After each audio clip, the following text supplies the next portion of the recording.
महीने में ये 3 काम करने से नॉर्मल डिलीवरी तुरंत हो जाती है। फ्रेंड्स, होता क्या है कि बहुत सारी महिलाओं का ये कमेंट आता है कि मैडम, हमने नॉर्मल डिलीवरी के लिए अच्छा खासा हॉस्पिटल गया था, लेकिन उस समय मेरा सीजर डिलीवरी हो गया। फ्रेंड्स, सीजर डिलीवरी क्यों होता है? सीजर डिलीवरी कई रीजन की वजह से होता है, ये अलग बात है, लेकिन इस वीडियो में मैं थोड़ा-सा आपको कुछ नॉलेज दे दूँ। अगर आपके जो आपका बच्चेदानी है, अगर उसका मुँह नहीं खुलता है, तो आपका सिज़ेरियन डिलीवरी होता है। अगर आपका बच्चा उल्टा, आड़ा, तिरछा होता है, तो सिज़ेरियन डिलीवरी होती है। अगर आपको दर्द नहीं आते हैं, पेन वगैरह नहीं होता है, तो सिज़ेरियन डिलीवरी होती है। अगर आप जो है ज़ोर, जैसे कि प्रेशर लगाना होता है, डॉक्टर बोलता है कि आप नीचे के साँस को खींचो और मतलब कि ज़ोर लगाओ, जिससे कि बच्चा बाहर आए। तो अगर आप ये काम नहीं कर पाते हो, तो सिज़ेरियन डिलीवरी होती है। आपकी मांसपेशी लूज़ नहीं होती है, बिल्कुल कड़क होती है।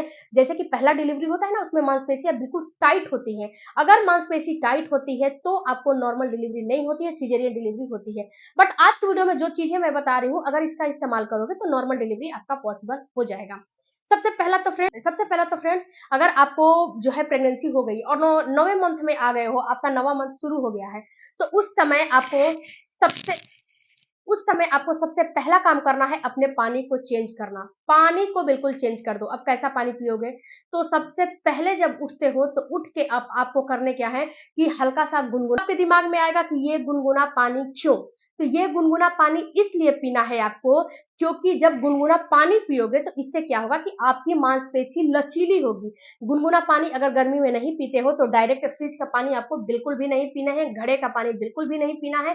आप जो नॉर्मल टेम्परेचर का पानी होता है, जो बाहर आप रखे हो पानी, उसको पी लो अगर गुनगुना नहीं पी पाते हो तो। लेकिन सुबह-सुबह 1 ग्लास गुनगुना पानी आपको पीना काफ़ी ज़रूरी है। इससे आपकी मांसपेशी लचीली होती है और इससे आपका नॉर्मल डिलीवरी का चांस बढ़ जाता है। दूसरा फ्रेंड्स, कि अब आपको एक्सरसाइज़ में वॉकिंग को बढ़ा देने हैं। वॉकिंग को अच्छे खासे कम से कम 30 मिनट करने हैं, लेकिन लगातार नहीं करने हैं। ऐसा नहीं है कि लगातार 30 मिनट चलते जाओ, चलते जाओ, चलते जाओ। जी नहीं, आपको करने क्या है कि 10 मिनट आप कर लिए, थोड़ा-सा आप जो है रेस्ट कर लो, फिर 10 मिनट उठ के करो, फिर रेस्ट कर लो, क्योंकि उस समय 9वाँ महीना चलता है और आपका जो पेट है ना, काफ़ी हैवी हो जाता है और आप उसको बेल्ट से आप उसको सपोर्ट कर सकते हो, जो कि मेरे कम्युनिटी में मैंने बेल्ट का लिंक लगाया है, बेल्ट वहाँ से जाके खरीद सकते हो। और ये साड़ी खरीदना होगा तो भी मैंने कम्युनिटी में लगाया है, वहाँ से साड़ी भी खरीद सकते हो।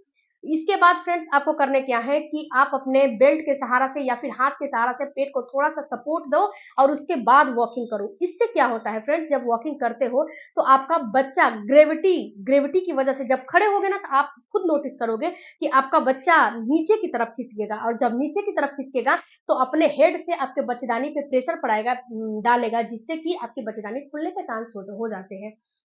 उसके बाद तीसरा आपको काम करने हैं फ्रेंड्स, कि डक वॉक करने हैं। डक वॉक का मतलब कि आप इंडियन टॉयलेट का इस्तेमाल कर सकते हो। 9वें महीने में आ गए हो, तो आराम से इंडियन टॉयलेट का इस्तेमाल करो। ये बहुत ही ज़्यादा एक प्रकार का आपका एक्सरसाइज़ है, इंडियन टॉयलेट में बैठना, उठना, ये एक प्रकार का एक्सरसाइज़ है। आप डक डक वॉक करो या फिर आप कुछ मत करो, आप जो है थोड़ा-सा झाड़ू, अपने ही कमरे का झाड़ू उठा के और थोड़ा-सा बैठ के, थोड़ा-सा चुकमुक होके थोड़ा-सा झाड़ू लगाओ। इससे भी आपका डक वॉक हो जाएगा, इससे भी आपकी पेल्विस की जो मांसपेशी है ना, थोड़ी-सी लचीली होती है। उसके बाद फ्रेंड्स, चौथा आपको काम करने हैं कि इस समय सीढ़ियों पे चढ़ने से हम 9 महीने मना किया जाता है आपको कि 9 महीने सीढ़ियों पे नहीं चढ़ना है। लेकिन इस समय आप हल्का-फुल्का सीढ़ियों पे चढ़ सकते हो। इस समय क्या करो कि आप जो है थोड़ा-सा कंफर्टेबल कपड़े पहन कर और जो है हल्का-फुल्का सीढ़ियों पे धीरे-धीरे जो रेलिंग होता है ना, उसको पकड़-पकड़ के चढ़ सकते हो। लेकिन एक चीज़ का ध्यान देना कि साड़ी वगैरह पहन के मत करना, नहीं तो क्या होगा कि साड़ी वगैरह में फँस जाओगे। और स्लीपर भी जो है अच्छा कंफर्टेबल पहनना, जिससे कि आपका पैर फिसले नहीं। और वहाँ पे एक लोगों को खड़े होके तो ही ये काम करना, क्योंकि ये काम रिस्की होता है। अगर स्लीपर पहने हो, कहीं पे भी पैर फिसला, तो जो है धड़ाम से नीचे आ जाओगे। तो थोड़ा-सा अपने आप को जो है अपने आप को एडजस्ट करके तो ही ये काम करो, ऐसे मत करो। इसके बाद फ्रेंड्स, अगला आपको काम कर रहे हैं कि जैसे कि आप लड्डू खा सकते हो। आप क्या करो कि ड्राई फ्रूट्स इतने दिनों से तो आप ड्राई फ्रूट्स भिगो के खाते होंगे, लेकिन अब क्या करो कि ड्राई फ्रूट्स को जो है लड्डू बना लो। अजवाइन हो गया, इसका जो है अजवाइन वगैरह डाल के ड्राई फ्रूट्स का लड्डू बना लो। 1 लड्डू डेली का डेली खाओ। इससे क्या होगा, वो भी गुड़ में।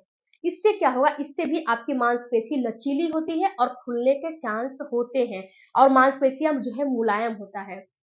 उसके बाद फ्रेंड्स आपको अगला जो काम करने हैं, अगर आप जो है 34-35 वीक में आ गए हो, 35-36 वीक में आ गए हो, तो आपको वीक को आपको ध्यान में रख के ही ये काम करने हैं, ऐसे नहीं करने हैं।